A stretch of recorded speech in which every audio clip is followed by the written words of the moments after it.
Right, it's just about 4 o'clock, so my assumption is we're gonna have a few more folks joining us as we go along, but I'll go ahead and kind of get us kicked off here for the Native Mentors Informational. So first, I want to thank everybody who's on the call for joining us and for registering in general.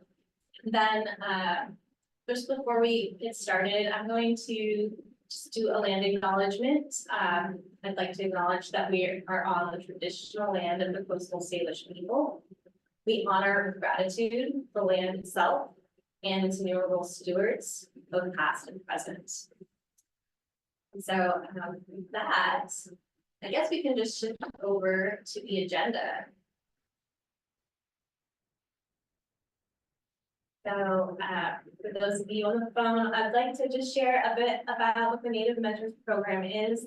That'll be pretty quick, and then we'll get to really the heart of this informational. We'll have Brianna White and Harmony Haas do a bit of speaking about their own creative experiences, as well as some insights on how they've gotten started and successful in the arts. And then we'd like to save a good chunk of time for questions, since we hope this can be a bit of a two-way dialogue for everyone. So that's really what we have ahead of us. We can probably go ahead and start in on just what the Native Mentor Program is. So this actually is a bit of a long time in the making, but what the Native Mentor Program is intended to be is to provide an opportunity for our day stall artists and at the market, at Pike Place Market, to give back to the Native artist community. And Brianna White and Harmony Haas are really at the heart of this program. And what we hope for from today is to kick this whole program off with this informational. This is the start of something, and so hopefully what we discuss today and what we hear from our audience is something that we can take, and that will help shape the program overall and determine what some of the programming will be as we move forward, what events will look like, and how we move forward. So today is the first day of something that hopefully will be a long time running. I myself, my name is Katie Rosenthal. I work for the Day Stall Arts Program at Pike Place Market, so I'm not one of the artists that you see out on the market floor. I work for the PDA, Pike Place Market Development Authority, and my role is just administrative. Hopefully myself and the rest of the Day Stall Arts team can help facilitate things as we go through. And I'm just personally very excited about the conversation today and happy to be a part of it, and hope that it's a bit of a learning for myself on what this program can sort of shape itself into. And then we can turn it over now and start talking to Harmony and to Brianna. I think it would be great if you guys could just start off with really a bit of an introduction of just your name and what you do as far as the creative arts. Brianna, do you want to start? Sure. I'm Brianna. I'm Haida Suchian, born and raised in Ketchikan, Alaska. Mobile Clan. My dad is a double controller. He's Haida. I started my business 15 years ago in Ketchikan at a local blueberry festival. And I've been here at Pike Place Market selling for 10 years. And I make rainbow liners and toddler dresses and little onesies, which I use mostly upcyclable materials from all. Yeah, you have a great style. And Harmony, hi, I'm Harmony Haas. I'm part of the Quaker tribe. I'm raised in Beaver Clan. My family is from Juneau, but I'm born and raised here in Seattle. I've been creating art, selling art for the last 30 years, and I've been part of the market for about the last 14 months. Mostly selling native arts, contemporary native design, beadwork. Amazing. You also have amazing style. Thank you. One of the things that I neglected to say as we kick things off here is that we hope that the audience is providing some questions, so in the chat, please definitely submit questions. Those can be directed to Harmony, to Rihanna, or if there's something about Pike Place, or just more in general. Hopefully we'll be able to field all those questions as we get to the end, but don't be shy, I guess is what I would say. So thank you for those intros. Guess what I'd love to hear next, we kind of touched on it already, Rihanna, but Harmony, what if you shared your background and how you got into the arts? So I started when I was just out of high school and have been selling here in the market for the last 14 years. But before that, I was selling mostly at powwows, local art marts, local shows around Seattle, and in a few galleries and some coffee houses. Sold there a few times too. And how did you go about getting into a creative field in general? What started things off for you? For me, I grew up in more of a traditional house that was more about church and religion, and it wasn't so much about ethnic culture. So as I got older, I just really felt more of a connection with ethnic culture. And so I started creating my own art so that I could have that around me and just have a little bit of my insides match my outside. So that's how I got started. And I know you also have just a different and unique story, Brianna. What's your? Yeah, I went to school, college for commercial photography here in Seattle at the Art Institute. I ended up not receiving that degree, and I had a real job doing like payroll, HR for a grocery store chain in Alaska, and that's what I was doing when I started my business, which was a hobby, and then it was successful at so local festivals, and then I started an online business. That was told my life.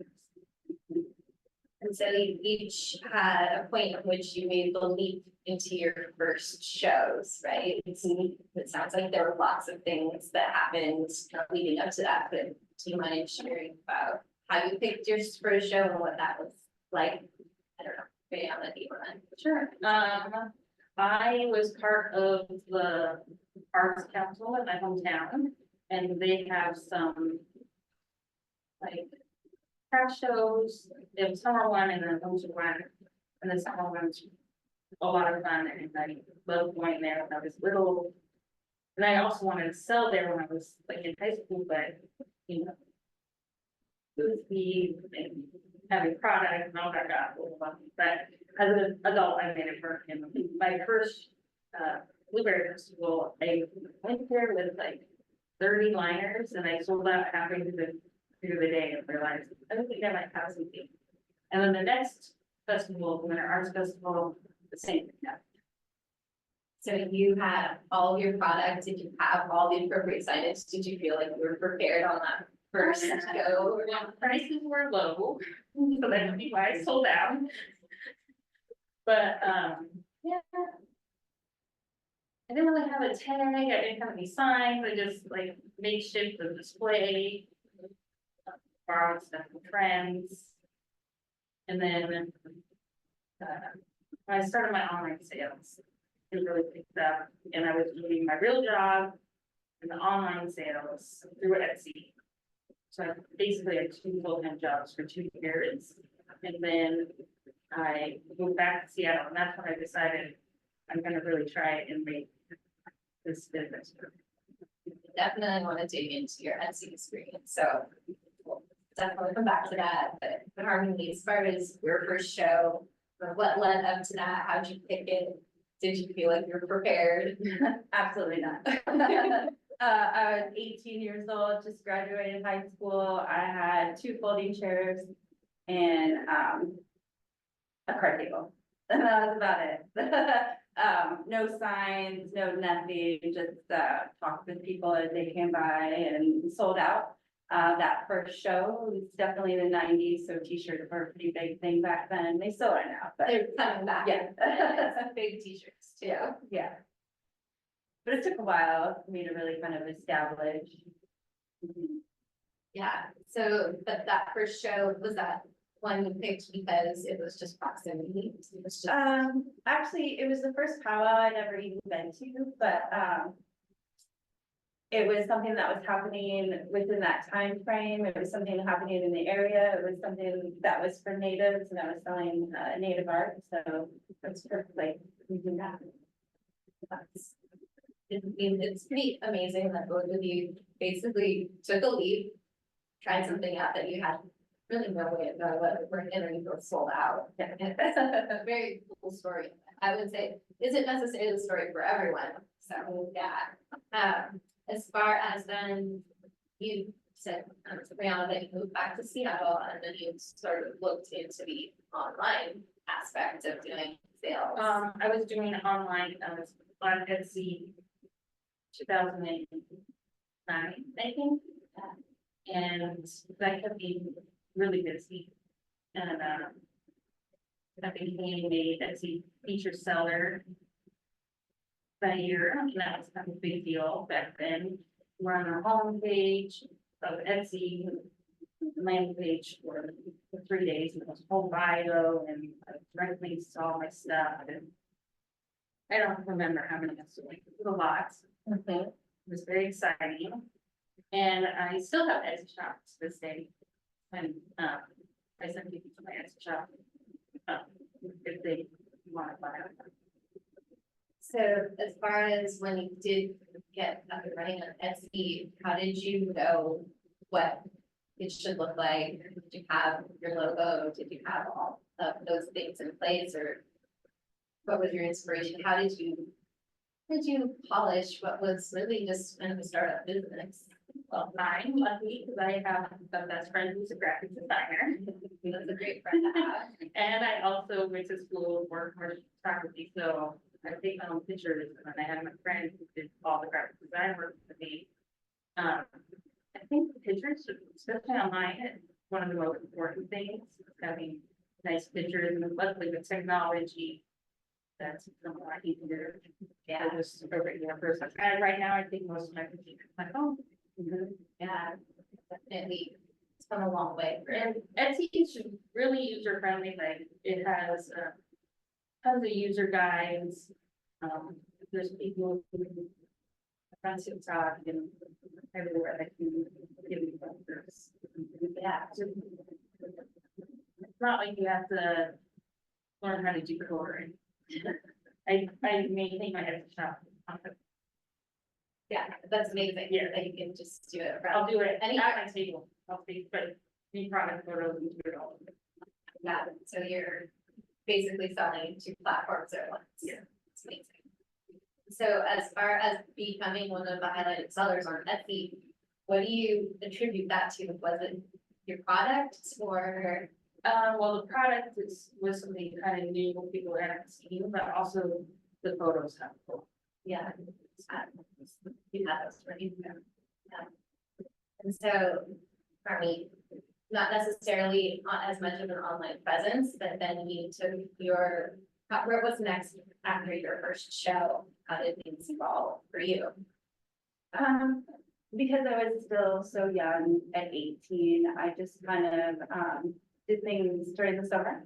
And then, around Christmas time, so I took advantage at that time of a book that they had published for any and every Christmas event that you could think of, from Bellingham to Portland or so. So, I kind of took advantage of that, and, but during the winter months, I had another job that I worked, as well as early childhood education. So that kind of afforded me the ability to work with some in summertime off. And so I did that for quite a while. And so, was it one show a week, or was it all sorts of different time frames? Mostly one a week. Sometimes it would be for like a weekend, and then I would move around from place to place. I think one time I even did a show in the basement of a church. on Queen Anne. I think there's a lot of people that have tried some of those shows. Mhm. Yeah. And some of the smaller places were a little more fun too, because, you know, you meet people and, you have all these unexpected things that go on. There's a bit of a craft show community. Yeah. We see similar faces and places. Yeah. And so I assume since this is a little while ago, this was all happening, you were doing a lot of things word of mouth or like the book that you shared. But now I assume it's pretty Online. easy to find those things online. Well, so you both have pretty good, long, lengthy careers in creative arts. How do you stay inspired? What are some of the things that what keeps you wanting to produce and be creative? Is there a number of different things that inspire you? When I first started, I was just doing the rainbow liners, and, I did that. No, must have been 7 years. Just them, but That's that's, pretty good. we're Like, right. in the summertime. Yeah, even here in Full. Park, It's very full. and, I mean, summer is rough, but I still, we get a lot of people to go into class, but people are buying, you know, it's not summer everywhere in the world. And then I added the toddler dresses, which I used 2 adult size t-shirts to make. Because I was already going to the thrift stores and the tops of my liners are made out of sweaters. Yeah, maybe just describe for folks that might not have seen it, the liners themselves. Yeah, what the they're process is. fleece on the bottom and either fleece on the top or recycled sweaters. All fleece ones are only sold online, because I can kind of mass produce those. Take one picture and remake them, but the recycled sweater ones, I sell at the market, but it's like 2 to 4 maybe on the sweater. So I added the toddler dresses like 5 years ago, and that really like evened out my seasons. And then last summer I added the onesies, which I used pre-loved onesies that I thrifted, and then I used scratch from the t-shirt ribbons to make a little design on them. So I've like added things to my table and adding like the ones that I'm totally like all about them right now. Something new, something not like sewing straight line. Yeah, well, it's fun because you're mixing patterns. Yes, I mix the patterns and the colors, which is my favorite part. And so staying inspired, it sounds like it's really the thrift store. Yes, That's a huge inspiration. Antique stores. Other makers. Yeah, I actually, one of my good friends is Claudia, and she works down here and she makes t-shirt dresses too, and we will go to the thrift store and figure it out together. Competition for any particular material. Not really. You guys have to cross that. Yeah, Yeah. and I will go shopping for her. She'll shop for me. It's very fun. Collaborative. Harmony, so same question for you as far as how do you stay inspired? It's like you say, hard work to stay creative all the time. Well, I think especially too, when you're dealing with form line, which is the type of art that I do, it can be so restrictive. But that's when inspirational point is what can I do with it that's new? What can I do that's new that hasn't been done before? Yeah. It's kind of my inspiration. I know last time I saw you, you had a shirt that you painted. What inspired creating something like that? Because that was new, right? Yeah. I was inspired because I wanted to wear it, I guess. Because you couldn't find it somewhere. Exactly. How do you make it? Yeah. You have the ability to make it, which is really amazing. Yeah. Do you go to other shows? Either of you ever just as a spectator, just to see what other people are making, support other artists? Definitely, you know, different powwows, definitely for the art mark. I'm a huge supporter of United Indians of all tribes and the events that they put on. But even, some events that aren't necessarily so art related as far as flat art or different, performances or different things, right? Those are also inspiring to something. Yeah. Yeah, I go to everything, weekends, Yeah. a lot of the art councils, like the Fremont, farmers markets, one of my favorites. Because it's on Sundays, and I usually work on Sundays down here, but, the native ones. There's one coming up this weekend at the Seattle Center. Oh, I didn't know that. So I will be there Oh, excellent. As a spectator or as a as a spectator, Yeah. supporting. excellent. Okay, so about shows, there are a huge variety of shows, like you said, some are in the basement of a church and some of them are big with the large fees. How do you decide this is a show that's right for me and this fit is a good fit? What are some of the criteria you use or what's the? You're like, nah, this isn't good. What are those types of things that are indicators for you? I've only done my local hometown ones, so I already knew what to expect. But I have done one here in Seattle, and it's kind of the best. They did bring even, but, and just run it. Yeah. So, you shared a story about there was an opportunity. Oh, yeah. Where, I remember the name. It was Raw. Because of the name that. It's this company Raw that, targets, I would say, is the right word. Like, I'm becoming an artist. So when I first moved to Seattle, they reached out to me and wanted to see if I wanted to be a seller at one of their events, which it was, they set a club and I had come a table and I had to sell like $300 for these tickets. I was like, oh, that sounds kind of interesting. Plus I just moved back to Seattle, so I was trying to get my foot in the door somewhere. And I agreed to it, but I said, I also wanted to like come and check it out. And we're like, oh, we have a show this weekend. And I went and I instantly was like, this is not me. Like, yeah, there's frat guys, people who weren't really there to buy from artists. They were there to party in Grand Square. so. I guess for you, Harmony, as far as, is it important for you to know that the audience is the right group of people for you to pick a show, or is it more that, oh, this is my schedule, or what are some of the things that you really think about? I think it's mostly location. Yeah. Some areas of town are much easier to sell in than others. Okay. Yeah, probably mostly location. Yeah. And also, like, I think one other thing is keeping in mind where the event is actually taking place. Is it a cultural center? Is it a museum? Is it a basement of a church? Those locations.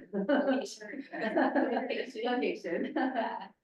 Well, you guys are both at the market a couple of days a week, most of the time, Pet Place Market, a couple of days a week. Do you actually have time to be at other shows? Or is it not too often? Once I plan ahead for, yes. But without that planning, no. Yeah. It's difficult. Yeah. I have local homes, so we very that's one time they've been in the market, and that was like overwhelming. Because I had to have like 2 large inventories. You're not shipping. Yes, Yeah. but it was worth it, it was fun. Yeah. So kind of on the heels of that, just knowing, how do you manage your time? You're at the market, some days you're making, other days you both have personal obligations, time management, a big aspect of your life. Yeah, I mean, making a schedule is really helpful. Knowing when you're gonna do something and having it planned out. I actually, have a whole week planned out almost to the hour. When I first began really selling for myself, I didn't have that discipline, I guess we'll call it. And then over time, I just realized if I really want to go forward, having a plan and knowing what I'm gonna do and where it's gonna go and how I'm gonna do it. And that takes planning too. So there's a lot of planning. I have, one technically day off, which is Saturdays or family day, but I also have my market days as my days off because I'm not home alone. Just can't like hang out with my friends and eat good food. So when I'm selling at the market, I count it. But so right now I'm doing 2 days at the market and then I have Saturday off and then the other days it's like very long days, so. So they're not 2 days. Yeah. And if that's good because awry, like even half a day, I'm like, oh.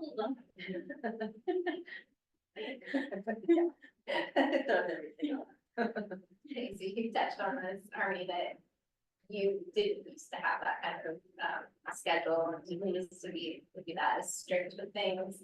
So would you, looking back, was that one of the things that you kind of wish you'd known when you were starting out? Or Yeah. can you share what you would tell your past self, if you could share like some advice?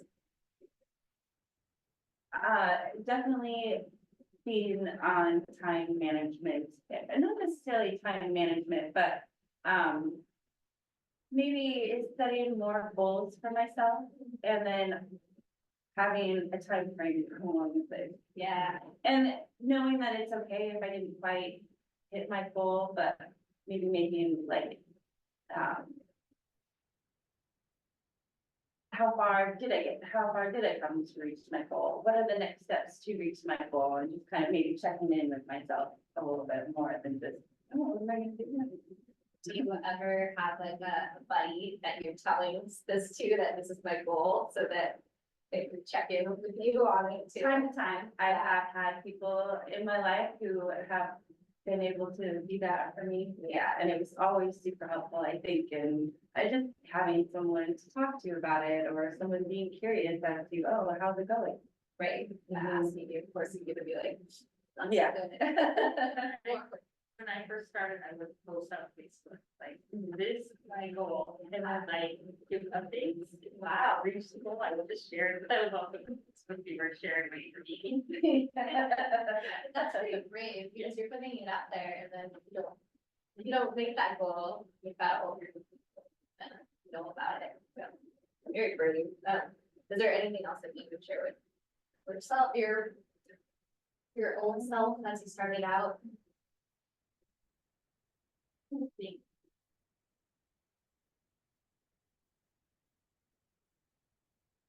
Like wear better shoes to the market or anything like that? And that's my world, Jerry. Or- It is an investment.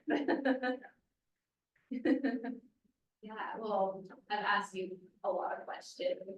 I guess knowing that there's an audience out there, what else would you just want to share about both yourselves and just your journey as a creative artist? Anything we didn't really hit on? I mean, I guess just one thing is, really knowing that it's okay to, make mistakes or to not get it right, and not putting so much pressure on yourself. Yeah. Within that creativity, because I think as artists, we're also very, very critical of ourselves. And that can be the worst critics, but then also, bring that best in us when one works so hard. So just keeping up the balance of that, I think. Yeah.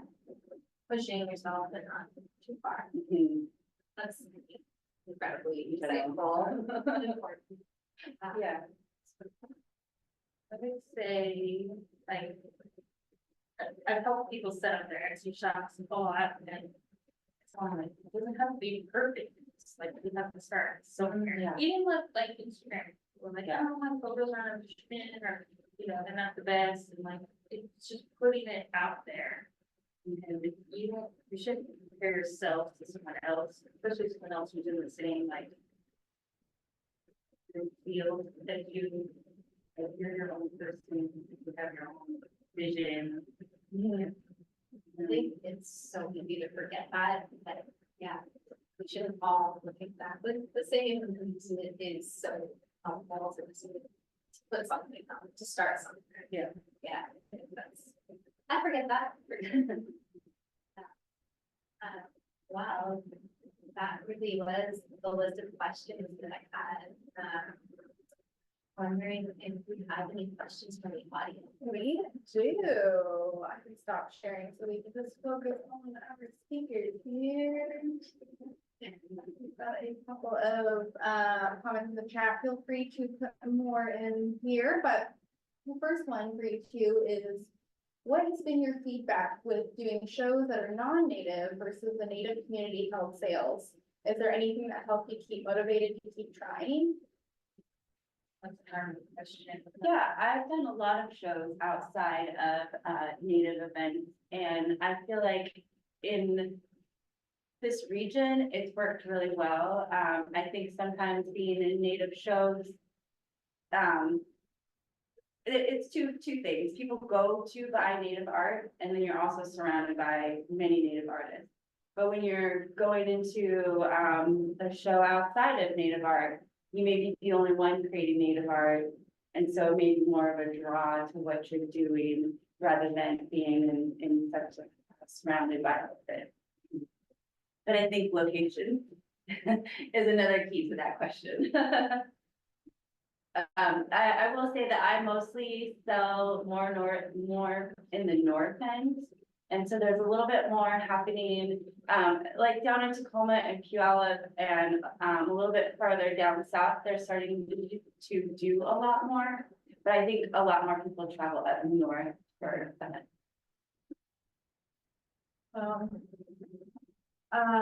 One question, what's the best part of having your creative careers? Mine would be the flexibility. I was able to have a baby down here. I found I was pregnant, month into selling at my place. She started coming to the market with me at 6 months old, and she still is. So like when she has weird days off in the school year, she just comes to work with me. She'll spend the summer down here too. I can take off random times to volunteer for a school. That also goes on my schedule. But that's the best part for me. And for me, I take schedule too, just being able to kind of my own schedule and take vacations if I need to, or keep working 7 days a week if I need to, just having that schedule flexibility with it. Well, let's see, this is kind of a question for us, but someone is wondering if there are openings in the market for new people. Hey, would you like to answer this, or? Yeah. So we are always recruiting, actually. The recruiting process, it takes place twice a year, and it is one of the things where we have an application. We'd love to hear about you, your creative ambitions, where you're coming from and what you produce. And then we have a screening committee that meets twice a year, and they take a look. So the screening committee is actually made up of daystall artists, and so those folks get a chance to take a look at the work, and we screen in on criteria around, does that particular type of art or medium fit a need within the market we don't already have oversaturated. So sometimes things like jewelry, you don't necessarily screen in as much, at least right now, where you have a different array of work kind of all the time. So it really is great to submit your application. Our next screening is going to be this fall, and we will take a look at the work. If you have questions about what categories are closed or what we're looking for, definitely happy to answer that via email, chat through all of that. But always looking for new artists, and really just looking to have a really great representation of both the type of art and the type of people that reflect the Northwest. Super local. Let's see, next question. What are some things you can share about owning a small business? What have been your biggest struggles? Practice. Definitely one of them. Just that aspect of it, my mind doesn't work that way. I'm much more creative, so the creative side I've got, but, you know, also making my own schedule, that's challenging too, as much as it's beneficial. It's still can be a struggle to sit yourself down and do something in that time frame, especially when you're creative and putting yourself on a schedule, but keep a different schedule and yeah, those would be some of mine. Yeah, taxes. Sales tax, federal taxes. Have you guys got other resources that there are available? Everywhere. Yeah. The city of Seattle, I had to call them a few times about having like city taxes, and they actually answer the phone and they will like log in and look at what you got, like a kind of mistake, and they've actually step by step help you figure it out. And I think for me, one other challenging thing would be that step from, not being online to being online. I think social media can be pretty easily navigated, but it's that final step of having the website, maintaining the website, that can be challenging too. And taking the leap from like having a stable income to like, oh, yeah, all on me now. Mhm. But you guys are doing wonderful work. I have a selfish question, like, how do you manage that pressure? Because I imagine that puts a lot of pressure on yourselves.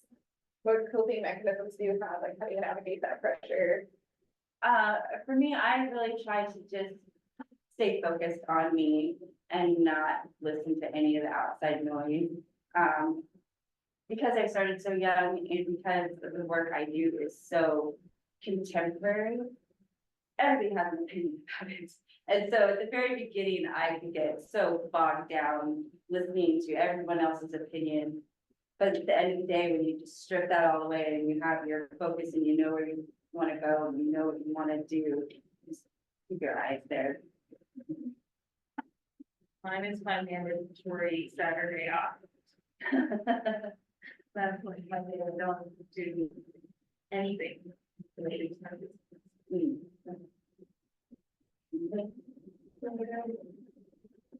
Let's see, looks like we have one more. One question, how do you decide on pricing for your one-of-a-kind items and original art? For me, I kind of go by detail and size. Sometimes something can be really, really large with not a lot of details. Something can be really, really small with a lot of details. So I kind of take those things into consideration. And then also, you know, how much time did I put in? How much was the cost of my materials that I used? And then what is kind of the going price for that particular, even though it's one of a kind, if it's a shirt or a piece of paper or a framed piece of art, just kind of keeping that in mind. I mean, knowing kind of what that general price is for other people around me, and then just trying to keep my mindset on what do I want for it. It's great to know what other people are doing, but then, you know, sticking to my own guns too. Well, I am lucky because mine is like art, it's not like art sold. But I don't believe it. So I have like cost of goods that I mostly base it off of, and then perceived value. So like, what is someone willing to pay for a pair of socks when it comes down to it, or maybe 1 week? Perceived value is a lot. Have you had to eliminate any products because it just wasn't the cost of goods? There's a little slug stuffed animal. He is made out of remnant fleece. Slug stuffed animal I used to make, and and so on the art, and so on the eyeballs and stuff, and I would sell them for $9. Like good for you. And I would sell a lot of them, so it was a nice price point, but we got to the point where it was Cost effective. yeah, I could use my time somewhere else for something that was more valuable. That is all of the questions we've got in the chat. There's some really good questions, and I really, one, appreciate hearing the two different perspectives you guys have, although very similar. I think you offer very unique perspectives, just sort of a different approach to it. Well, I know we're maybe a little bit shy of the full hour, but if there aren't any other questions, we can share what's next. So, yeah, you said it on the slide. What's next? So the way that I operate in my brain is I always come up with a question as soon as something's over. So my guess is that other people might operate that way too and have questions for the two of you around what your work styles are, whatever it might be. So I've been gracious enough to provide your email addresses. So if people would like to ask specific questions, Harmony and Brianna's email addresses are on the screen. And then if you did have more questions about Pike Place Market, you were interested in finding out more about the recruitment and what the process looks like, the daystall@pikeplacemarket.org email address is a great one to reach out to. And then kind of hearing how the evolution of this conversation and where the direction that we're heading with Native mentors. I think that, well, for sure, we're gonna be doing something in August. We're hoping to do a workshop. And so that is something that we'll take this conversation and continue to figure out exactly what that looks like. So we'll take the email addresses we have from this event and we will reach out to everyone to let you know what that looks like. But prior to that, hopefully the next couple of days, you'll also get an email from us with just some additional resources because the two of you have shared that there are different arts councils, different shows that are coming up, different resources that people might be interested in. So share some of that. Yeah. Any other kind of final questions that might be coming through? No. Nothing, no. Well, I guess I would love to give you guys the final word, you know.